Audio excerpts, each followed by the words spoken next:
अस्सलाम वालेकुम व्यूअर्स, कैसे हैं आप सब? खैरियत से हैं? आज का जो टॉपिक है हमारा वो इकोनॉमिक मैन्युफैक्चरिंग क्वांटिटी मॉडल है। और पिछली कुछ वीडियोस से हम इन्वेंट्री मॉडल्स पढ़ रहे हैं। पहले हमने एक basic economic order quantity model पढ़ा, उसकी एजम्पशंस पढ़ी, उसकी इम्प्लीमेंटेशन पढ़ी, उसकी कैलकुलेशन पढ़ी। फिर हमने देखा कि यार अगर सप्लायर हमें ऑर्डर कर डिस्काउंट भी दे रहा हो लार्ज क्वांटिटीज़ के ऊपर, तो क्या फिर कोई ऐसी पॉसिबिलिटी है कि हम इन्वेंट्री कॉस्ट को कैसे ऑप्टिमाइज़ करें। तो उसके लिए हमने क्वांटिटी डिस्काउंट मॉडल भी हमने स्टडी किया। आज की इस लेक्चर के अंदर हम डिस्कस करेंगे इकोनॉमिक मैन्युफैक्चरिंग क्वांटिटी मॉडल। ठीक है ना? तो चलिए आइए लेक्चर का आगाज़ करते हैं। अच्छा जी, कोई भी टॉपिक जब हम स्टार्ट कर रहे होते हैं ना, तो पहले उसकी बेस लाइन समझनी होती है कि यार ये है क्या और ये किधर अप्लाई हो सकता है।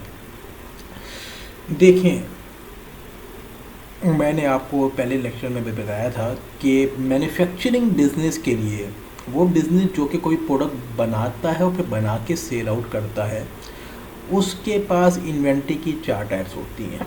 एक तो रॉ मटेरियल होता है, work in process, finish good, MRO. ये 4 टाइप की इन्वेंट्री हमने डिस्कस की थी। दोबारा थोड़ा सा बता देता हूँ आपको। रॉ मटेरियल तो वो इन्वेंट्री है जिससे वो प्रोडक्ट बनती है जो कस्टमर को सेल की जाती है। ठीक है ना? और रॉ मटेरियल वो इन्वेंट्री होती है जो कि एंड यूज़र के लिए किसी काम की नहीं होती। मिसाल के तौर पर आप मोबाइल ख़रीदते हैं तो आपकी नीड मोबाइल की है। मोबाइल के को अगर कंपोनेंट्स में तोड़ दिया जाए तो वो कंपोनेंट्स आपके किसी काम के हैं, वो कंपोनेंट्स तो किसी काम के नहीं है, लेकिन कंपनी को वो कंपोनेंट्स की ज़रूरत है एज अ रॉ मटेरियल उस मोबाइल फ़ोन को बनाने के लिए। ठीक है ना? सेम इसी तरीके से फर्नीचर को बनने के लिए लकड़ी चाहिए। तो लकड़ी जब जंगल में होती है तो कचरा होती है, आपके लिए तो कचरा है वो, लेकिन जब उसी लकड़ी से फर्नीचर बन जाता है तो आप उस फर्नीचर के लिए लाखों रुपये पे करने के लिए तैयार हो जाते हैं। तो वो फिनिश गुड है। वर्किंग प्रोसेस मैंने बताया था कि बिटवीन दी प्रोडक्शन लेआउट जो भी इन्वेंट्री होती है जो कि पार्शियली फिनिश प्रोडक्ट्स होती हैं, उसको हम वर्किंग प्रोसेस इन्वेंट्री कहते हैं। ठीक है ना? तो ये 3 बेसिक टाइप की इन्वेंट्री होती है। चौथी होती है MRO, maintenance repairing and operating inventory. इसकी मैंने बताया था कि ये वो इन्वेंट्री होती है जो कि फाइनल प्रोडक्ट का पार्ट नहीं होती, लेकिन इसके बगैर प्रोडक्ट बनती नहीं है। मिसाल के तौर पे मशीन पे प्रोडक्शन हो रही है, मशीन के अंदर ऑयल डलता है। ठीक है ना? तो और मशीन के अंदर मिनरल भी डलती है। ठीक है ना? तो मशीन के स्पेयर पार्ट्स हैं, तो ये फाइनल प्रोडक्ट का पार्ट ही है, लेकिन इसके बगैर प्रोडक्ट बनेगी नहीं, तो इसकी भी इन्वेंट्री हमारे पास मौजूद होती है। अब एक सिचुएशन डिस्कस करते हैं, फिर मैं आपको बताऊंगा कि इकोनॉमिक मैन्युफैक्चरिंग क्वांटिटी मॉडल किधर अप्लाई होता है। एक ऑर्गेनाइजेशन है, उसके पास एक मैन्युफैक्चरिंग ऑर्गेनाइजेशन है, उसके पास 2 डिफरेंट वेयर हाउसेज हैं। एक मेन गेट होता है ऑर्गेनाइजेशन का, मेन गेट के साथ एक वेयर हाउस है, एज्यूम कर लेते हैं मेन गेट के साथ एक वेयर हाउस है। अब अगर वो मैन्युफैक्चरिंग ऑर्गेनाइजेशन है तो रॉ मटेरियल तो आता होगा ना। अब गाड़ी से रॉ मटेरियल इन हुआ गेट से और सीधा वेयर हाउस के अंदर उसकी ऑफलोडिंग कर दी गई। ठीक है ना? तो वेयर हाउस के अंदर चला गया। ठीक है ना? उस वेयर हाउस के बराबर में प्रोडक्शन प्लांट है, वहाँ से रॉ मटेरियल निकलता है, प्रोडक्शन फ्लोर पे जाता है। प्रोडक्शन फ्लोर पे क्या बनती है भाई? फिनिश प्रोडक्ट बनती है। फिर उस प्रोडक्शन फ्लोर के बाद एक और वेयर हाउस है जहाँ पे वो फिनिश गुड स्टोर होगी कार्टन में पैक होकर। अब ज़रा समझने की बात यह है कि जो दूसरा वेयर हाउस है जहाँ पे फिनिश गुड रखी हुई है, क्या वहाँ पे होल्डिंग कॉस्ट नहीं होगी? क्या वो इन्वेंट्री नहीं है?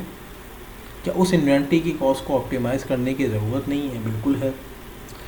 अब मसला ये है कि वहाँ पे ईओक्यू मॉडल तो हम लगा नहीं सकते, क्योंकि ईओक्यू मॉडल ऑर्डर क्वांटिटी बताता है, इकोनॉमिक ऑर्डर क्वांटिटी, और वहाँ जो इन्वेंट्री रखी हुई है वो हमने ऑर्डर तो की नहीं है, वो तो हमने खुद बनाई है। इसका मतलब है यहाँ पे इकोनॉमिक ऑर्डर क्वांटिटी तो अप्लाई नहीं हो सकता। तो जी यहाँ पर अप्लाई होगा इकोनॉमिक मैन्युफैक्चरिंग क्वांटिटी मॉडल। किस पे अप्लाई होता है जी? अब आपके सामने स्लाइड पे लिखा हुआ है, use for finish good production decision. Finish good कितनी क्वांटिटी के अंदर बननी चाहिए ताकि इन्वेंट्री कॉस्ट हमारी ऑप्टिमाइज़ हो जाए, ये हमें बताता है इकोनॉमिक मैन्युफैक्चरिंग क्वांटिटी मॉडल बताता है। ऑप्टिमम प्रोडक्शन बैच साइज़ बताता है। क्या होता है आगे चल के बताऊंगा। यहाँ पे ऑर्डरिंग कॉस्ट नहीं होती, यहाँ पे होती है सेटअप कॉस्ट। ठीक है जी, सेटअप कॉस्ट, क्योंकि ऑर्डर तो हो नहीं रही ना, चीज़ बन रही है, तो जो बन रही है तो वहाँ पे सेटअप कॉस्ट अप्लाई होगी। सेटअप कॉस्ट के बारे में पहले भी बता चुका हूँ कि क्या होती है। देखें, जब भी मशीन को स्टार्ट किया जाता है तो स्टार्ट करने की भी एक्सेस कॉस्ट होती है। किसी प्रोसेस को जब रुके हुए प्रोसेस को जब स्टार्ट करेंगे ना, या रोक के दोबारा स्टार्ट करेंगे तो एक्सेस कॉस्ट आएगी, तो उस एक्सेस कॉस्ट को हम सेटअप कॉस्ट कहते हैं। मिसाल के तौर पर जिस फैक्ट्री के अंदर कलर बन रहा होता है, तो कलर के एक वेरिएंट को रोक के अगर दूसरा स्टार्ट करना होता है तो पहले मशीन की क्लीनिंग होती है। तो क्लीनिंग क्या फ्री में हो जाएगी, उसकी कॉस्ट होगी, उसकी कॉस्ट तो होगी ना, तो that is called the setup cost. तो जितनी मरतबा प्रोसेस को रोका जाए, इनिशिएट किया जाए, इनिशिएट करने की कॉस्ट, या रोक के दोबारा इनिशिएट किया जाए, तो उसके ऊपर जो कॉस्ट आएगी उसको हम कहेंगे सेटअप कॉस्ट। ठीक है ना। तो यहाँ पे ऑर्डर कॉस्ट नहीं होगी, यहाँ पे क्या चीज़ होगी, सेटअप कॉस्ट। इसको मशीन सेटअप कॉस्ट भी हम कहते हैं। ठीक है नहीं। अब आगे चलते हैं, कोई सिचुएशन डिस्कस करते हैं। लोनवेल्ड बारबोर कॉर्पोरेशन है manufacture a crucial component internally use the most advance technology. Corporation है जो कि भाई मैन्युफैक्चर करती है crucial component internally by using the most advance technology. अब पहली स्टेटमेंट में एक बात लिखी हुई है कि मैन्युफैक्चर्ड का वर्ड यूज़ हो रहा है, मैन्युफैक्चर्स का वर्ड यूज़ हो रहा है। इसका मतलब है कि यहाँ पे ऑर्डर नहीं हो रहा, परचेजिंग नहीं हो रही, मैन्युफैक्चरिंग हो रही। तो इसका मतलब ये हो गया कि जी यहाँ पे हम बेसिक क्यू की मॉडल तो अप्लाई कर नहीं सकते, क्योंकि बात मैन्युफैक्चरिंग की हो रही है। तो मैन्युफैक्चरिंग की अगर बात हो रही है तो यहाँ पे मैन्युफैक्चरिंग क्वांटिटी मॉडल ही अप्लाई करना चाहिए। The supply chain manager want to determine the economic manufacturing quantity to ensure that the total annual inventory cost is minimized। अब यहाँ पे सप्लाई चेन मैनेजर उसी तरीके से कह रहा है कि भाई ऑप्टिमम प्रोडक्शन क्वांटिटी या अपनी मैन्युफैक्चरिंग क्वांटिटी मालूम कर ले, ताकि उसकी इन्वेंट्री कॉस्ट क्या हो जाए, मिनिमाइज हो जाए। अब जो आगे वो डेटा देना है, अब वो आगे डेटा दे रहा है। Daily production rate for the company 200 units. अब उसने एस्टिमेट किया हुआ है कि मैं एक दिन के अंदर मैक्सिमम कितने यूनिट बना सकता हूँ। उसने बोला कि भाई एक दिन के अंदर मैक्सिमम 200 यूनिट बना सकता हूँ। जिस प्लांट पे वो प्रोडक्शन कर रहा है ना, उसकी कैपेसिटी इतनी है कि वो एक दिन के अंदर कितने यूनिट बना सकता है, 200 यूनिट बना सकता है। जो प्लांट डिज़ाइन है 200 पर यूनिट्स पर डे के हिसाब से डिज़ाइन है। ठीक है ना। एनुअल रिक्वायरमेंट, पूरे साल की जो रिक्वायरमेंट है, पूरे साल की जो डिमांड है वो कितनी है जी, वो 18,000 यूनिट्स है। ठीक है नहीं। द सेटअप कॉस्ट इज 100 पर सेटअप। जब भी मशीन को रोक के दोबारा स्टार्ट किया जाता है, प्रोसेस को रोक के दोबारा स्टार्ट किया जाता है, तो $100 की सेटअप कॉस्ट इनकर होती है। और जब बना के वेयर हाउस में रख लेते हैं तो 25% हम होल्डिंग रेट अप्लाई करते हैं। ठीक है ना। Manager estimate that the total finish cost of finish component is 120 unit. जो प्रोडक्ट हम बना रहे हैं उसकी cost direct labour, material, overhead वगैरह सब मिलाकर $120 पर यूनिट बनती है। Assume that the plant operates 360 days per year। 360 days की लॉजिक मैंने प्रीवियस लेक्चर में बताई थी कि 360 डेज़ कैसे होते हैं। तो पूरे साल के अंदर 360 दिन बनते हैं। ठीक है ना। तो 12 साल 12 महीने और हर महीना 30 दिन का, तो उस हिसाब से 360 दिन बनते हैं। ठीक है ना। अब ये तो क्वेश्चन है कि एक कंपनी है जो कि एक कंपोनेंट बना रही है, ठीक है ना, और उसकी होल्डिंग रेट भी दे दी है, उसने सारी चीज़ें दे दी। तो क्वेश्चन का जो डेटा है वो हमने समराइज़ कर दिया यहाँ पे कि भाई जो भी कंपोनेंट बन रहा है उसकी एनुअल रिक्वायरमेंट 18,000 यूनिट है। जहाँ पे बन रहा है उसकी लिमिट है कि एक दिन के अंदर 200 यूनिट बन सकते हैं। सेटअप कॉस्ट 100 पर सेटअप है। प्रोडक्शन कॉस्ट ऑफ 1 यूनिट जो है वो $120 पर यूनिट है। होल्डिंग रेट 25% है। ठीक है। अब आगे जो चीज़ें हमें इसमें कैलकुलेट करनी है वो ये है, हमें निकालना है ऑप्टिमम प्रोडक्शन बेस साइज और manufacturing quantity model. Economic manufacturing quantity कह लें, ऑप्टिमम प्रोडक्शन बेस साइज़ कह लें, ऑप्टिमम प्रोडक्शन लॉट साइज़ कह लें, ये तीनों बातें एक ही हैं।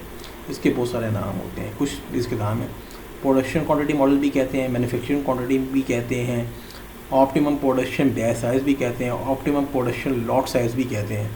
सब चीज़ें, इस नाम बहुत सारे हैं लेकिन मतलब सबका एक ही है कि आपने EMQ कैलकुलेट करना है। Highest level of inventory calculate करनी है जी सेकंड नंबर पे हमने। तीसरे नंबर पे टोटल इन्वेंट्री कॉस्ट कैलकुलेट करनी है। लेंथ ऑफ प्रोडक्शन पेज, ये length of inventory cycle, rate of inventory buildup and number of inventory cycle, ये सारी चीज़ें हमने इसमें कैलकुलेट करनी है, यानी कि पूरा क्वेश्चन का एक कंप्लीट पैकेज है, ठीक है ना। सारी चीज़ें हम इंशाल्लाह कैलकुलेट करना सीखेंगे और फिर सॉफ्टवेयर पे भी कैलकुलेट करना सीखेंगे, ठीक है जी। चलिए जी, पहली रिक्वायरमेंट है ऑप्टिमम प्रोडक्शन बैच साइज, तो ये इसको निकालना ज़रा सीखते हैं, ठीक है ना। फंडिंग इकोनॉमिक मैन्युफैक्चरिंग क्वांटिटी, तो ये फॉर्मूला जी हमारे पास EMQ is equal to 2RS divide by KC और मल्टीप्लाई बाई P/P-D डी, ठीक है जी। सैम्पल्स वही हैं जो कि हम पढ़ते आ रहे हैं। R का मतलब एनुअल रिक्वायरमेंट है, पूरे साल की डिमांड। S का मतलब सेटअप कॉस्ट है। K का मतलब होल्डिंग रेट है। C का मतलब यूनिट कॉस्ट है। P का मतलब यहाँ पे ये जो दो चीज़ें आ गई, P का मतलब प्रोडक्शन रेट एंड D का मतलब पर डे डिमांड, ठीक है ना, एक दिन की डिमांड, ठीक है ना। तो उसने हमें पूरे साल की डिमांड तो दी हुई है पीछे डेटा में, ठीक है ना। पूरे साल की डिमांड तो है हमारे पास, और डेज़ कितने हैं, 360 दिन थे उसने हमें बताए थे। तो जो क्वेश्चन में 360 डेज़ हमें दिए थे उसने यहाँ पर, तो हमें पर डे डिमांड यहाँ पे कैलकुलेट करनी पड़ेगी, ठीक है ना। तो पहले हमने पर डे डिमांड निकाली। डेली डिमांड कितनी होगी, 18,000 पूरे साल की डिमांड थी, और पूरे डेज़ कितने थे, 360, तो 50 यूनिट्स पर डे की हमारे पास डेली डिमांड आ गई। तो डी की वैल्यू कितनी आ गई, 50, ठीक है जी। अब बाकी हमारे पास डेटा सब मौजूद है, हम इसमें तमाम फॉर्मूले में हम इसमें वैल्यूज पुट कर देते हैं। अच्छा जी, 2 आ गया फॉर्मूले का, 18,000 आर की वैल्यू आ गई। सेटअप कॉस्ट उसमें हमें 100 दी हुई थी। होल्डिंग रेट जो के दिया हुआ था उसमें 25% दिया हुआ था, तो 0.25 हमने पुट कर दिया यहाँ पे। सी दिया हुआ था 120 जो कॉस्ट ऑफ फिनिश गुड थी। प्रोडक्शन रेट 200 था, और अपॉन 200 माइनस 50 जो हमने यहाँ पे निकाला, ठीक है नहीं। तो ये हमने जब इसको पूरा सॉल्व किया तो ये आया 400 यूनिट्स। क्या इंटरप्रिटेशन बनेगी इसकी, 1 production batch size equal to 400 units. मतलब क्या हुआ इसका कि जब आप मशीन स्टार्ट करते हैं और ये प्रोडक्ट बनाना स्टार्ट करते हैं, तो आपने 400, जब आप प्रोसेस एक प्रोडक्शन बैच जब आप स्टार्ट करें तो 400 यूनिट का यूनिट बना के रोक लें। इससे ज़्यादा भी ना बनाएं, इससे कम भी ना बनाएं। इससे ज़्यादा बनाएंगे तो क्या होगा, ज़्यादा बनाएंगे तो जाहिर सी बात है दूसरे वेयर हाउस में ज़्यादा इन्वेंट्री होल्ड होगी, तो होल्डिंग कॉस्ट बढ़ेगी। अगर कम बनाते हैं तो आपने 18,000 यूनिट्स तो बनाने ही बनाने हैं, ठीक है ना। तो आपको ज़्यादा सेटअप्स बनाने पड़ेंगे, ज़्यादा प्रोडक्शन बैचेस बनाने पड़ेंगे। तो हर मरतबा प्रोडक्शन बैच को स्टार्ट करने पे सेटअप कॉस्ट आती है, तो सेटअप कॉस्ट इंक्रीज़ हो जाएगी, तो नंबर ऑफ़ सेटअप्स बढ़ जाएंगे यहाँ पर, ठीक है जी। तो ये हमारे पास आ गया, क्या आ गया जी, हमारे पास EMQ आ गया 400 यूनिट्स, यानी कि 400 यूनिट्स का एक प्रोडक्शन बैच साइज बनेगा। EMQ विल बी 400 यूनिट्स, ठीक है जी। नेक्स्ट जो हमारी रिक्वायरमेंट थी, हमारी क्या थी, हाईएस्ट लेवल ऑफ इन्वेंट्री निकाल लेते हैं हम, ठीक है जी। तो हाईएस्ट लेवल ऑफ इन्वेंट्री कैसे निकलेगी, QM, इसको शो करेंगे हाईएस्ट लेवल ऑफ इन्वेंट्री को, QM is equal to Q into 1 minus D/P। अच्छा जी, QM का मतलब मैक्सिमम इन्वेंट्री भी होता है, हाईएस्ट लेवल ऑफ इन्वेंट्री भी होता है। Q का मतलब EMQ है यहाँ पर 1 माइनस D का मतलब डेली डिमांड, और P का मतलब प्रोडक्शन रेट। वैल्यूज पुट कर देते हैं। Q हमने 400 निकाला था पिछली स्लाइड के ऊपर, 1 माइनस D भी हमने 50 निकाला था पिछली स्लाइड के ऊपर, और P 200 हमें डेटा में गिवन था, ठीक है ना। तो जब इसको पूरे को सॉल्व किया तो 300 यूनिट्स, ठीक है ना। इसकी इंटरप्रिटेशन क्या बनी, अब इसकी इंटरप्रिटेशन ये बनी है कि अगर हम एक प्रोडक्शन बेसिस 400 यूनिट का बनाते हैं तो हमारे जो वेयर हाउस है उसमें मैक्सिमम इन्वेंट्री 300 यूनिट तक जाएगी, ठीक है ना, इससे ज़्यादा नहीं जाएगी। अब इसकी क्या लॉजिक है ये आगे चल के बताऊँगा, ठीक है नहीं। बना तो हम 400 यूनिट का प्रोडक्शन बेच रहे हैं, लेकिन जो मैक्सिमम इन्वेंट्री 300 यूनिट तक जाएगी, ठीक है जी। अब अगली रिक्वायरमेंट थी, हमने टोटल एनुअल इन्वेंट्री कॉस्ट निकालनी है, ठीक है ना। अब यहाँ पे टोटल एनुअल इन्वेंट्री कॉस्ट का जो फॉर्मूला है, TAIC will be total annual inventory cost is equal to APC, annual production cost, annual holding cost and annual setup cost, ठीक है ना। तो ये तीनों कॉस्ट को जब हम ऐड कर लेंगे तो हमारे पास टोटल एनुअल इन्वेंट्री कॉस्ट आ जाएगा, ठीक है ना। तो ये TAIC का फॉर्मूला आ गया। एनुअल प्रोडक्ट कॉस्ट बराबर होता है R मल्टीप्लाई बाई C के। एनुअल होल्डिंग कॉस्ट बराबर होगा QM, मैक्सिमम इन्वेंट्री को 2 से डिवाइड करेंगे, मल्टीप्लाई बाई KC, या Q divide by 2 multiply by H। अगर आपको होल्डिंग रेट गिवन है तो आप KC लगाएंगे, और अगर होल्डिंग कॉस्ट गिवन है तो आप डायरेक्ट H से मल्टीप्लाई कर देंगे, ठीक है ना। एनुअल सेटअप कॉस्ट का फॉर्मूला वही है, R divide by Q multiply by S। इन तीनों चीज़ों को जब हमने इस फॉर्मूले के पुट कर दिया तो ये TAIC का हमारे पास फॉर्मूला ड्राइव हो गया, ठीक है ना। तो ये फॉर्मूला आ गया हमारे पास TAIC का, इसमें वैल्यूज पुट कर दी हमने, ठीक है जी। तो ये हमारे पास आ गया annual production cost, annual holding cost और एनुअल सेटअप कॉस्ट, ठीक है ना। तो ये दोनों बराबर आते हैं हमेशा, मैंने आपको बताया था पहले भी, ठीक है ना। तो ये टोटल एनुअल इन्वेंट्री कॉस्ट आ गई हमारे पास, ये आ गया, ठीक है ना। टोटल एनुअल इन्वेंट्री कॉस्ट कितनी होगी जी, 2169000 estimated in one if one production batch will be equal to 400 units, ठीक है ना। तो ये हमारे पास क्या आ गया, TAIC आ गया, ठीक है जी। नेक्स्ट हमने क्या निकालना था जी, length of production period. Length of production period, क्योंकि मसला ये है कि एक प्रोडक्शन जो बैच जो हम बनाएंगे, या एक जो प्रोडक्शन जो पीरियड बनेगा, एक जो प्रोडक्शन रन हमारा बनेगा, वो कितने टाइम पीरियड में बनेगा। अब ये होगा EMQ divide by P। EMQ कितना हमारे पास 400 और P कितना 200, तो उसका मतलब है 2 डेज़, यानी कि एक प्रोडक्शन बैच बनने में हमारे पास 2 दिन लगेंगे। क्योंकि मसला ये है कि बनाने हैं 400 यूनिट और एक दिन में बनते हैं 200 यूनिट, तो 400 यूनिट 2 दिन में कंप्लीट होंगे। दैट सी बात है, सिंपल सी बात है कि एक EMQ क्या कह रहा है कि कितनी यूनिट बनाओ, 400 यूनिट, और हमारी कैपेसिटी एक दिन के अंदर 200 यूनिट बनाने की, तो 400 यूनिट बनाने में कितने दिन लगेंगे, 2 दिन लगेंगे, ठीक है ना। तो ये सिंपल सी इसकी लॉजिक है कि लेंथ ऑफ प्रोडक्शन पीरियड बराबर किसके होगा, EMQ डिवाइड बाय P के, ठीक है जी। अच्छा जी, लेंथ ऑफ इन्वेंट्री साइकिल। पहले तो लेंथ ऑफ इन्वेंट्री साइकिल का मतलब समझ लेते हैं कि लेंथ ऑफ इन्वेंट्री साइकिल का मतलब क्या होगा। चले पहले कैलकुलेट करना सीख लेते हैं। EMQ divide by D। EMQ कितना आया था जी, 400। D का मतलब per day demand. Per day demand हमने कितनी निकाली थी, 50। ये आ गया 8 डेज़। इसका मतलब क्या हुआ कि एक प्रोडक्शन बैच जो बनेगा वो यूटिलाइज़ कितने दिन के अंदर होगा, 8 दिन के अंदर। क्योंकि हमने हमारी एक दिन के अंदर 50 यूनिट यूटिलाइज़ होते हैं, तो 400 यूनिट यूटिलाइज़ होने के अंदर 8 दिन लगेंगे, ठीक है ना। और एक दिन के अंदर बनाया हमने 400 यूनिट है, एक दिन में 50 यूनिट इस्तेमाल होते हैं, तो 400 यूनिट को इस्तेमाल होने में कितने दिन लगेंगे, 8 दिन लगेंगे। तो इन्वेंट्री साइकिल कितने दिन का बनेगा, 8 दिन का बनेगा, ठीक है ना। Length of inventory cycle will be equal to the 8 days, ठीक है ना। Rate of inventory buildup. Rate of inventory buildup का मतलब ये है कि कितनी स्पीड में इन्वेंट्री बिल्डअप होगी। ये होता है बराबर P माइनस D के। P कितना था 200 और माइनस D कितना था 50, ये हो गया 150 यूनिट। अब ज़रा कॉन्सेप्ट को समझिएगा, 2 चीज़ें से हमने कॉन्सेप्ट को समझना है। लेंथ ऑफ प्रोडक्शन पीरियड कितना था, 2 दिन। ज़रा याद करनी है चीज़ें ज़रा, तो कॉन्सेप्ट बड़ा टेक्निकल कॉन्सेप्ट है यहाँ पे। लेंथ ऑफ प्रोडक्शन पीरियड कितना था, 2 दिन, यानी कि 2 दिन तक आपकी मशीन चलेगी। आप एक दिन के अंदर मैक्सिमम कितनी यूनिट बनाते हैं, 200। आपकी कैपेसिटी कितनी है, 200 यूनिट की, क्योंकि P की वैल्यू आपके पास 200 है। और एक दिन में आप इस्तेमाल कितने करते हैं, 50 यूनिट, ठीक है ना, क्योंकि आपकी एक दिन की डिमांड कितनी है, 50। अब 2 दिन प्रोडक्शन बैच चला, ठीक है ना। पहले दिन कितने यूनिट बने, 200, इसमें से इस्तेमाल कितने हुए, 50। तो 150 यूनिट कहाँ जाएंगे, वेयर हाउस के अंदर। तो 150 यूनिट इन्वेंट्री में क्या हो गया, इजाफा हो गया, ठीक है ना। हम एज्यूम करते हैं कि हमारे पास कोई इन्वेंट्री अभी अवेलेबल नहीं है, हमने प्रोडक्शन स्टार्ट की, पहले दिन बने 200 यूनिट, उसमें से 50 इस्तेमाल हो गए, तो वेयर हाउस में कितने बचेंगे, 150। दूसरे दिन भी क्या होगा कि हमारे पास 200 यूनिट बनेंगे, उसमें से इस्तेमाल कितने होंगे, 50। 150 कहाँ बच जाएंगे, वेयर हाउस में। पहले दिन भी 150 बचे हुए थे, दूसरे दिन भी 150 बच जाएंगे, तो वेयर हाउस में इन्वेंट्री कितनी हो जाएगी, 300 unit. That's why the maximum inventory will be 300 units, ठीक है ना।